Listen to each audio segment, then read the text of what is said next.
Bagaimana cara berdoa di dalam roh? Hanya roh yang dapat menjamah surga. Mari kita jujur, kamu pernah berdoa sebelumnya. Namun ada sesuatu di dalam dirimu yang tahu bahwa ada lebih dari sekadar ini. Kamu telah mengucapkan kata-kata yang benar. Kamu menundukkan tepawa.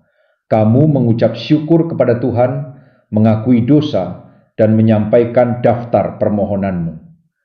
Tetapi jauh di lubuk hati, kamu bertanya-tanya, mengapa rasanya seperti aku hanya berbicara telangit-langit? Mengapa kata-kataku seolah tetap di bumi dan tidak pernah menyentuh surga? Mengapa aku meninggalkan waktu doaku dengan ketakutan yang sama, kebingungan yang sama, dan kelelahan yang sama seperti saat aku masuk? Inilah kebenaran yang kebanyakan orang tidak mau ucapkan dengan lantang. Kamu bisa berdoa, namun tetap tidak berdoa di dalam roh. Kamu bisa disiplin, tetapi tidak terhubung secara rohani. Kamu bisa tulus, tetapi tidak menyerah sepenuhnya. Kamu bisa keras, emosional, bahkan alkitabiah dalam kata-katamu, namun tetap tidak berdoa dari tempat di mana Tuhan merancangmu untuk beroperasi. Karena doa bukan tentang seberapa banyak yang kamu ucapkan. Doa adalah tentang siapa yang memimpin percakapan. Alkitab tidak hanya berkata untuk berdoa. Alkitab berkata untuk berdoa di dalam roh pada segala waktu. Efesus 6:18 mengatakan hal itu. Mengapa? Karena Roh Kudus adalah satu-satunya yang dapat menjangkau hati Bapa dan mendoakan kehendaknya yang sempurna melalui dirimu. Ini bukan pilihan bagi orang yang sangat rohani saja. Ini adalah hal yang esensial bagi setiap orang percaya yang ingin berdoa dengan kuasa. Tanpa roh, doamu hanyalah kata-kata alami. Tetapi dengan roh, doamu membawa bobot supranatural. Kamu tidak lagi sekadar berbicara, kamu sedang berdoa syafaat. Kamu tidak lagi hanya meminta, kamu sedang bermitra dengan Tuhan untuk menggeser suasana rohani. Jadi, jika kamu pernah merasa mandek dalam kehidupan doamu, jika kamu lelah mengulang-ulang kalimat yang tidak mengubah apapun, jika kamu ingin melampaui rutinitas dan masuk ke dalam pewahyuan ilahi, maka pesan ini adalah untukmu. Karena berdoa di dalam roh bukanlah sebuah saran, melainkan tali hidupmu. Dan begitu kamu mempelajarinya, kamu tidak akan pernah berdoa dengan cara yang sama lagi. Bagian 1, zona perang doa. Mengapa daging tidak bisa membawamu masuk ke dalam roh? Mari kita langsung ke intinya. Kamu tidak akan pernah memasuki alam rohani dengan pola pikir jasmani. Itulah sebabnya dagingmu melawan doa seolah-olah sedang disiksa.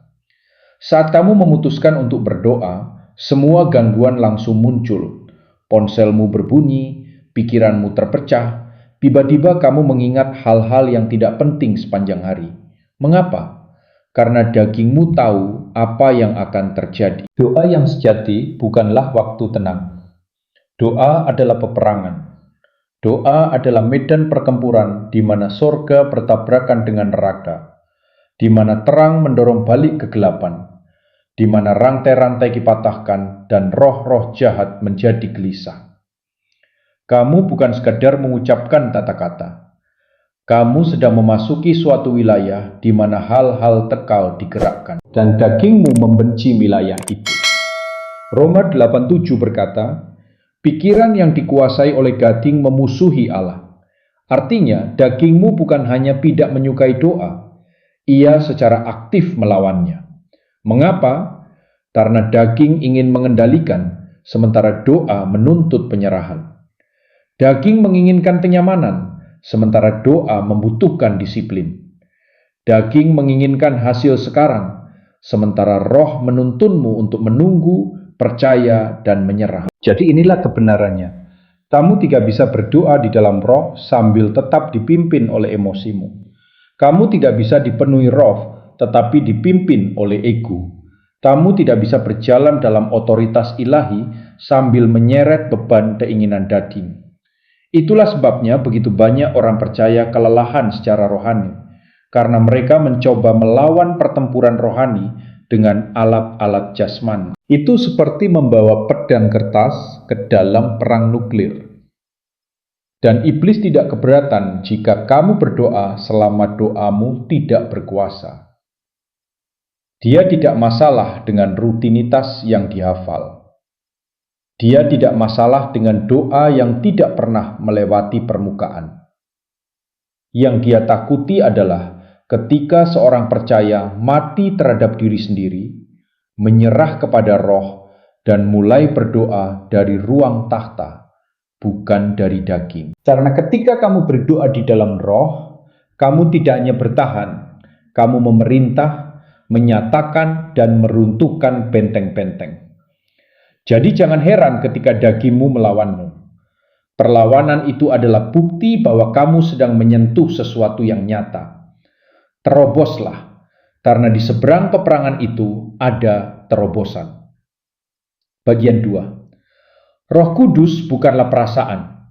Dia adalah pribadi yang berdoa melalui dirimu. Mari kita luruskan satu hal. Roh Kudus bukanlah suasana hati, bukan merinding, bukan getaran yang kamu rasakan saat menyembah. Dia adalah pribadi. Pribadi yang hidup, berpikir, berbicara, dan berdoa syafaat. Dia adalah pribadi dari kealahan. Dan tanpa dia, kamu tidak akan pernah belajar bagaimana berdoa dengan sungguh-sungguh. Itulah sebabnya begitu banyak orang percaya mengalami kelelahan rohani. Mereka mencoba menggerakkan kehidupan doa mereka dengan emosi. Mereka menunggu sampai merasa sesuatu sebelum mereka berdoa. Tetapi dengarkan ini baik-baik. Perasaan tidak memberi bahan bakar bagi iman. Rohlah yang melakukannya. Yohanes 14:17 berkata, "Kamu mengenal Dia, sebab Ia menyertai kamu dan akan diam di dalam kamu." Kamu tidak perlu mencari Dia di langit. Dia tinggal di dalam dirimu, sekarang juga, di sini juga. Dan Dia bukan pasif. Dia tidak hanya duduk diam di latar belakang hidupmu. Roma 8:26 berkata, "Kita tidak tahu bagaimana sebenarnya harus berdoa, tetapi Roh itu sendiri berdoa untuk kita." Dia berdoa syafaat. Artinya, Dia masuk campur, Dia berbicara, Dia mengerang, Dia berperang, Dia memikul beban ketika kata-katamu runtuh. Dia mengisi kekosongan ketika pikiranmu kering. Namun inilah pertanyaannya. Apakah kamu membiarkan Dia memimpin, atau kamu masih mencoba mengendalikan doamu sendiri? Kebanyakan dari kita datang kepada Tuhan dengan naskah buatan sendiri. Kita menyusun daftar keinginan. Kita mengucapkan apa yang sudah kita rencanakan. Tetapi berdoa di dalam roh adalah kebalikannya. Itu adalah saat di mana kamu berhenti membawa agenda pribadimu dan membiarkan roh menuliskan agendanya. Dia mungkin membawamu ke arah yang tidak kamu duga.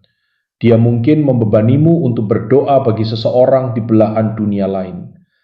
Dia mungkin menggerakkanmu untuk berdoa tentang hal-hal yang bahkan belum kamu mengerti. Dan ketika itu terjadi, jangan melawannya. Mengalirlah bersama Dia, karena Roh Kudus tidak menebak. Dia tahu apa yang akan terjadi minggu depan. Dia tahu jebakan yang dipasang melawanmu. Dia tahu serangan rohani yang sedang diarahkan kepada keluargamu. Dan ketika kamu berdoa di dalam roh, kamu tidak sedang bereaksi. Kamu sedang menyerang lebih dulu. Kamu tidak sedang berharap. Kamu sedang bermitra.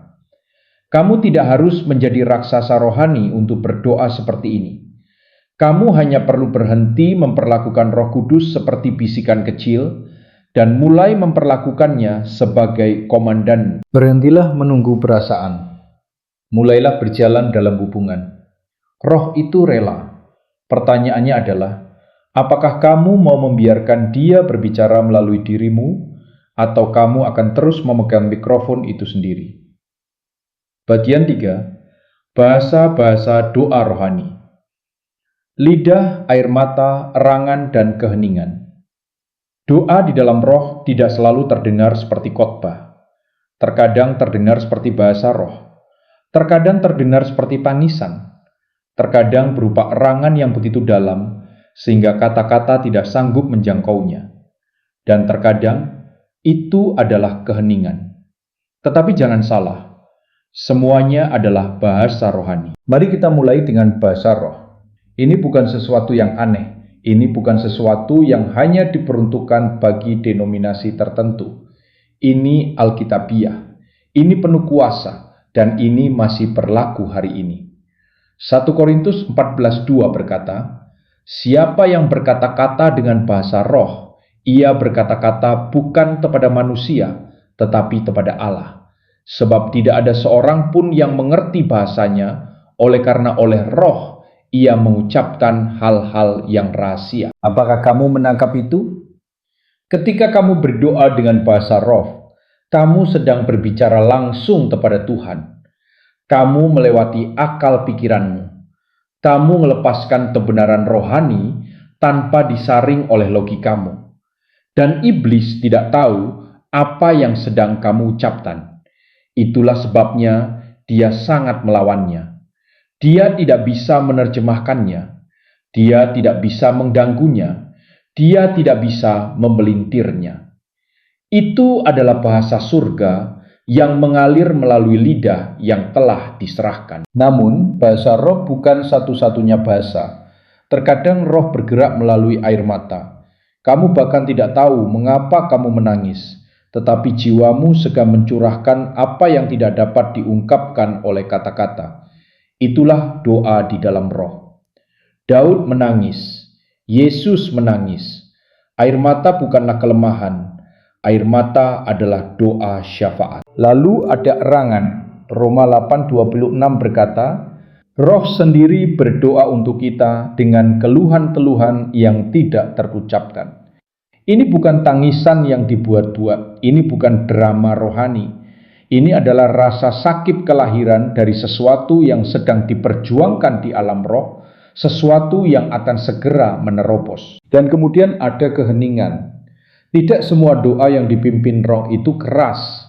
Terkadang Tuhan akan membungkam kamu, menenangkan kamu, membuatmu diam. Dan di dalam keheningan itu, roh sedang bekerja. Kamu tidak berbicara, kamu sedang menerima. Kamu tidak menyampaikan kata-kata, kamu sedang menyelaraskan diri. Karena berdoa di dalam roh bukan tentang volume suara. Ini tentang penyerahan. Ini tentang memberikan suaramu kepada suara surga dalam bentuk apapun yang Dia pilih. Jadi jika doamu tidak terlihat seperti doa orang lain, itu baik. Memang tidak seharusnya sama. Ini bukan pertunjukan. Ini adalah kehadiran. Dan ketika roh memimpin, itu tidak akan selalu masuk akal bagi orang lain. Tetapi itu akan mengguncang gerbang neraka. Bagian 4, menembus batas. Ketika doa menjadi sebuah portal, bukan sekedar praktek. Kamu pernah berdoa sebelumnya. Kamu menundukkan kepala, mengucapkan amin, lalu pergi. Tetapi izinkan aku bertanya dengan jujur. Pernahkah kamu benar-benar menembus batas? Aku tidak sedang berbicara tentang perasaan damai sesaat. Aku berbicara tentang momen ketika waktu seakan menghilang, ketika dagingmu menjadi tenang, ketika pikiranmu berhenti berlari, dan kamu melangkah masuk ke dalam sesuatu yang kudus, lebih dalam, lebih berat, lebih nyata. Itu bukan sekedar emosi, itu bukan hanya kesalehan, itu adalah hadirat Tuhan yang menjumpaimu di mezbah penyerahan. Itulah saat doa berhenti menjadi daftar tugas dan berubah menjadi sebuah portal. Lukas 24:49 berkata, "Tinggallah kamu di dalam kota Yerusalem sampai kamu diperlengkapi dengan kekuasaan dari tempat tinggi. Yesus tidak menyuruh murid-muridnya hanya berdoa sekali lalu pergi. Dia menyuruh mereka menunggu, tinggal, bertahan, sampai apa? Sampai kuasa itu datang. Tetapi kebanyakan dari kita tidak menunggu cukup lama untuk menembus batas. Kita berdoa sampai kita bosan. Kita berdoa sampai kita terdistraksi. Kita berdoa sampai kotak itu tercentang. Namun, berdoa di dalam roh berarti kamu tidak berhenti ketika kamu merasa sudah selesai. Kamu terus menekan sampai surga merespons. Ada satu momen ketika doamu melewati garis itu. Kamu tahu, kamu merasakannya. Itu adalah saat di mana kata-kata kamu berhenti menjadi milikmu dan Roh Kudus mulai berdoa melalui dirimu.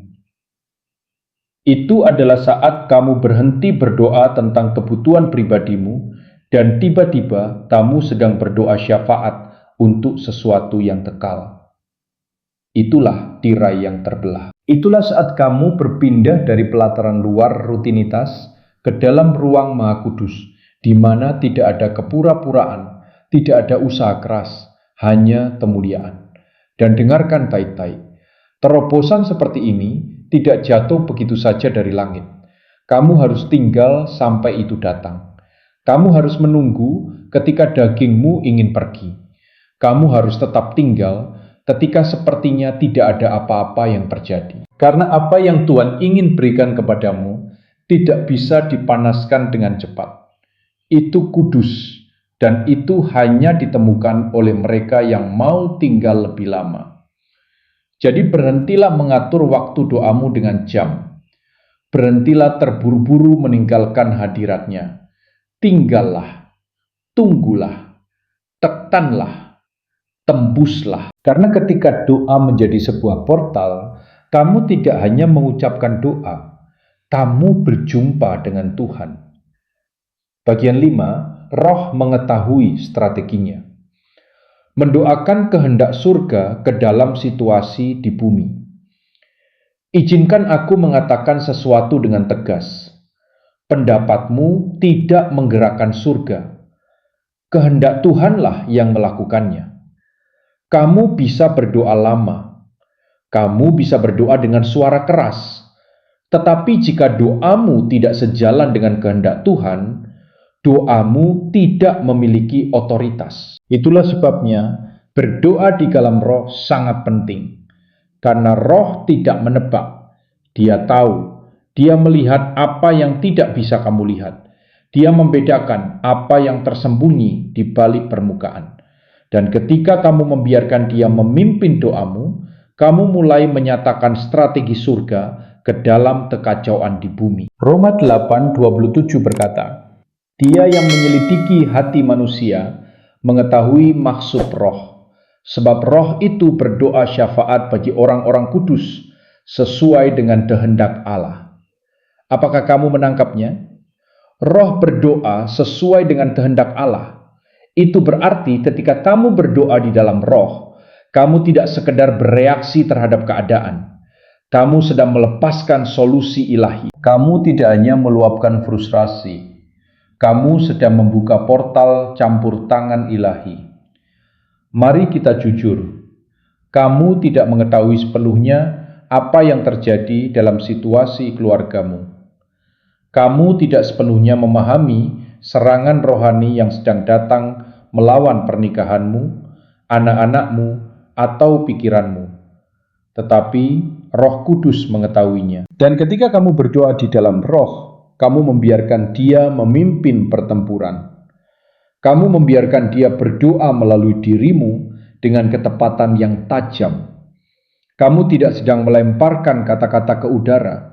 Kamu sedang meluncurkan anak panah ke wilayah musuh. Inilah alasan mengapa iblis ingin kamu tetap digerakkan oleh emosi dalam doa. Karena doa yang emosional tanpa wawasan rohani mungkin terasa baik, tetapi tidak strategis. Namun ketika kamu membiarkan roh berdoa, Kamu sedang mendoakan apa yang Tuhan memang sudah ingin lakukan. Kamu tidak sedang mencoba meyakinkan Tuhan. Kamu sedang menyetujuinya. Itulah yang Yesus maksudkan ketika dia berkata, "Datanglah kerajaanmu, jadilah kehendakmu di bumi seperti di surga." Dalam Matius 6:10, dia tidak sedang mengajarkan mantra. Dia sedang melepaskan sebuah pola penyelarasan rohani. Jadi lain kali kamu berdoa, jangan hanya meminta apa yang kamu inginkan. Mintalah Roh menunjukkan apa yang diinginkan surga. Karena ketika kamu selaras dengan kehendak surga, kamu membawa kuasa surga. Kesimpulan, Roh itu rela. Apakah kamu tersedia? Izinkan aku bertanya secara pribadi. Apa yang menahanmu? Roh sudah siap. Dia tidak jauh. Dia tidak menunggu kamu menjadi sempurna. Dia tidak mencari pendoa profesional. Dia sedang mencari tamu. Seluruh surga sedang memperhatikan. Api itu tersedia. Otoritas itu nyata. Kuasa itu dapat diakses. Tetapi kamu harus mengambil keputusan. Apakah kamu akan terus berdoa dengan kata-katamu sendiri, dengan kekuatanmu sendiri, dan dengan kehendakmu sendiri? Ataukah kamu akan menyerahkan lidahmu, waktumu, dan hatimu, lalu membiarkan Roh Kudus mengambil alih? Karena sekali kamu melakukannya, kamu tidak akan lagi berdoa dengan lemah. Kamu tidak akan lagi berdoa dalam kebutaan. Kamu tidak akan lagi berdoa dengan kebingungan, frustrasi, atau kekosongan. Kamu akan berdoa seperti seseorang yang telah berada di ruang tahta. Kamu akan berdoa seperti seseorang yang mengenal Raja secara pribadi. Kamu akan berdoa seperti seseorang yang ditakuti oleh neraka. Inilah momenmu. Jangan menunggu konferensi berikutnya. Jangan menunggu krisis berikutnya. Jangan menunggu sampai kamu merasa siap. Roh itu sudah rela. Pertanyaannya hanya satu, apakah kamu tersedia? Mulailah berdoa di dalam Roh dan jangan pernah menoleh ke belakang. Bagian 6. Berdoa di dalam Roh sampai sesuatu hancur dan sesuatu dilahirkan. Ada jenis doa yang mengubah atmosfer. Bukan doa yang berakhir dalam 5 menit. Bukan doa yang mengikuti naskah, tetapi doa yang berjuang, doa yang mengerang, doa yang melahirkan. Kamu tahu apa yang sedang dibicarakan? Saat rohmu begitu tergerak sehingga kamu tidak bisa diam, kamu berjalan mondar-mandir, kamu menangis, kamu berseru, dan itu bukan drama, itu adalah kelahiran ilahi. Dengarkan ini dengan sungguh-sungguh. Ketika kamu berdoa di dalam Roh, kamu tidak hanya berbicara. Kamu sedang mendorong. Kamu sedang mendorong menembus perlawanan rohani. Kamu sedang mendorong melewati penundaan iblis.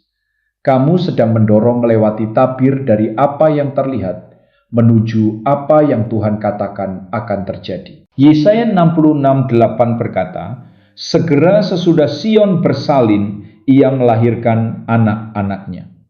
Bersalin. Itu bukan doa yang santai, itu adalah kerja keras rohani. Itu adalah doa yang melahirkan kebangunan rohani, menyelamatkan jiwa, mematahkan rantai, dan membuka jalan bagi terobosan. Izinkan aku mengatakan sesuatu dengan berani. Beberapa dari kamu hanya berjarak satu erangan dari kelepasan. Satu seruan penyerahan dari keselamatan anggota keluargamu. Satu doa syafaat yang dipimpin Roh dari terobosan di rumahmu, di kotamu, di panggilan hidupmu. Tetapi kamu harus tetap berada di tempat doa sampai sesuatu terjadi. Terlalu banyak orang berhenti berdoa tepat sebelum tembok itu retak. Mereka lelah, mereka terdistraksi. Namun ketika kamu berdoa di dalam Roh, kamu tidak meninggalkan ruangan sampai rantai itu jatuh. Kamu berdoa sampai kamu merasakan pergeseran. Kamu berdoa sampai beban itu terangkat.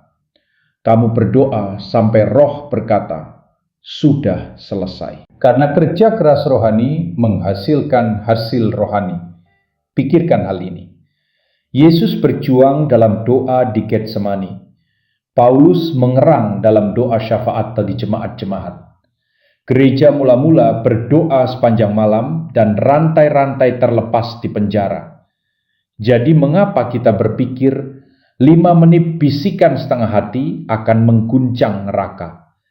Itu tidak akan terjadi. Tetapi ketika kamu memberikan seluruh keberadaanmu kepada Tuhan dalam doa yang dipimpin Roh, ketika kamu membiarkan Roh mengambil alih dan berdoa melalui dirimu dengan api dan otoritas, surga merespons dan neraka mundur.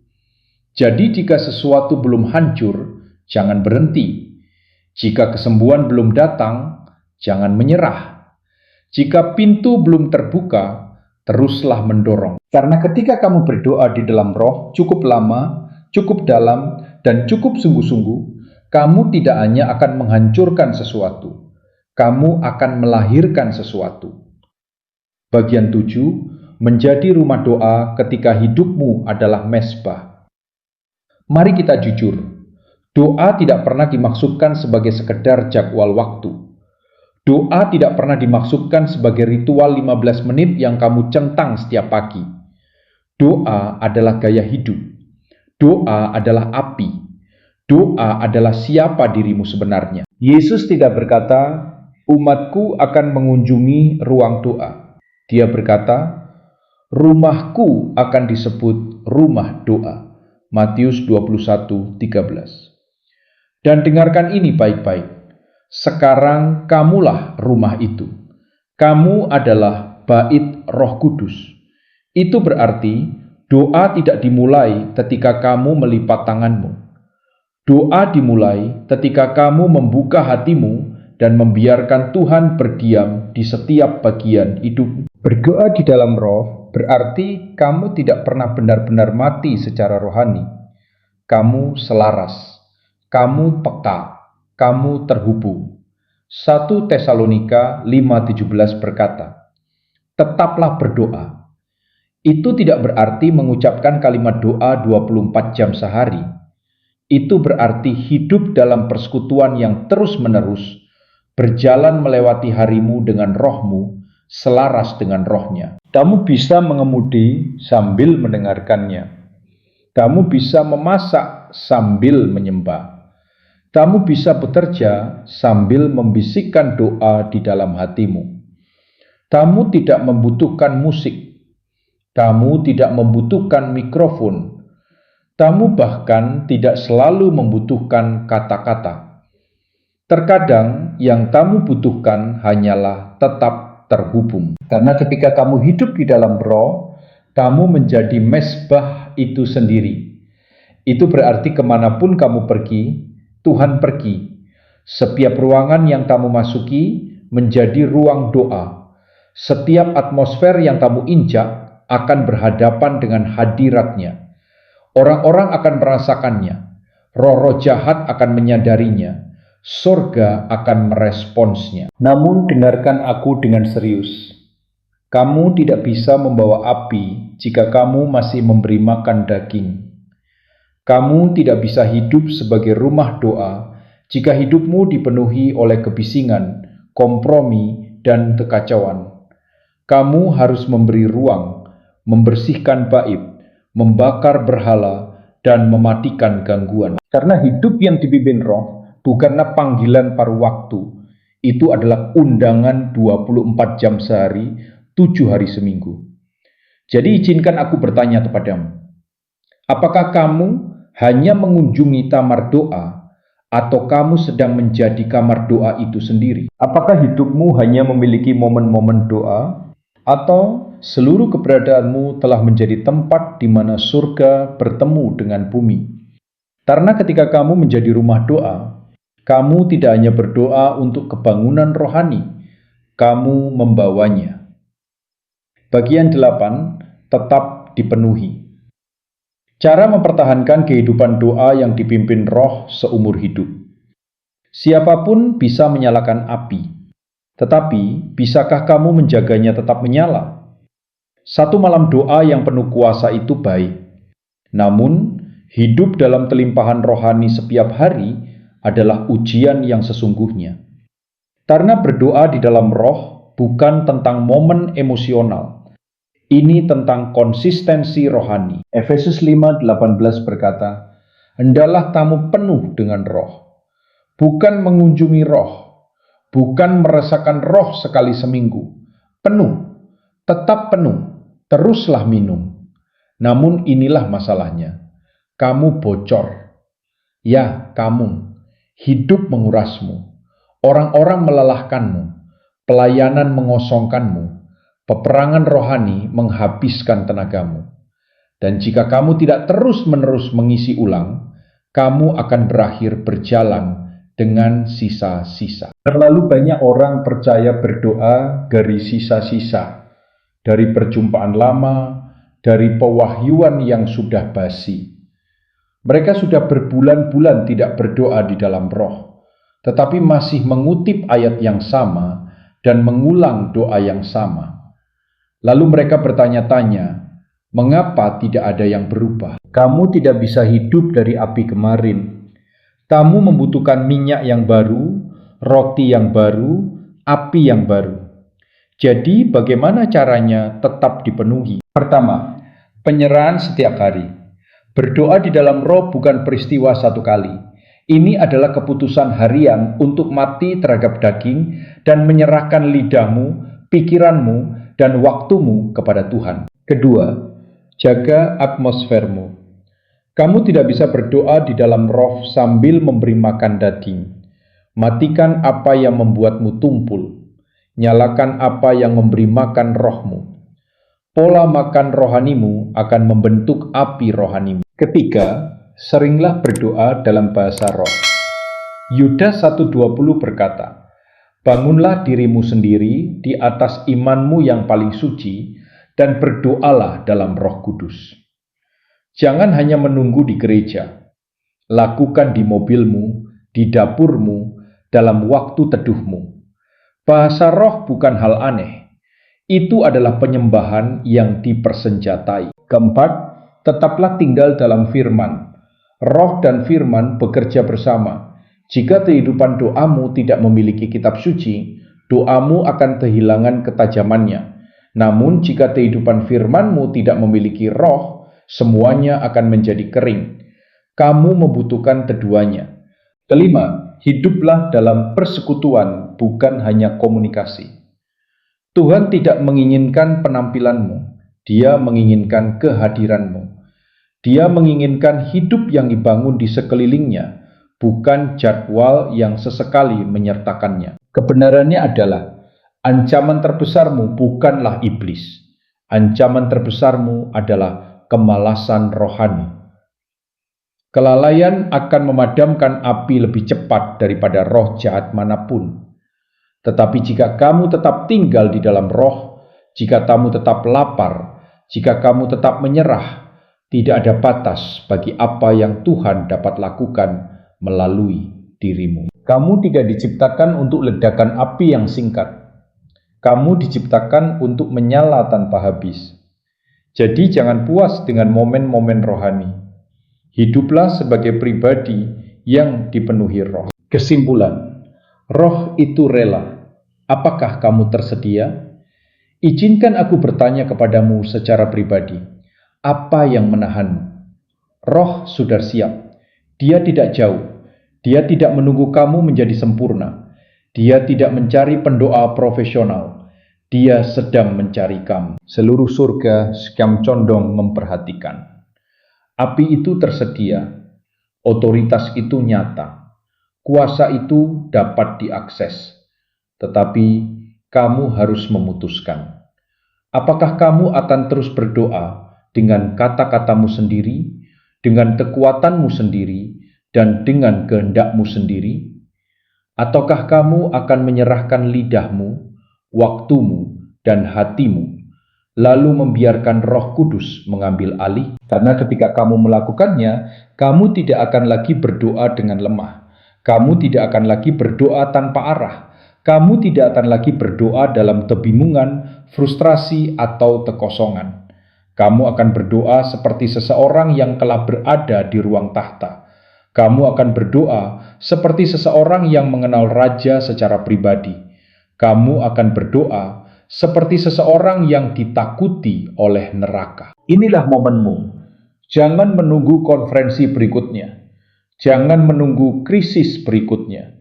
Jangan menunggu sampai kamu merasa siap. Roh itu sudah rela. Pertanyaannya hanya satu, apakah kamu tersedia? Mulailah berdoa di dalam roh dan jangan pernah menoleh ke belakang.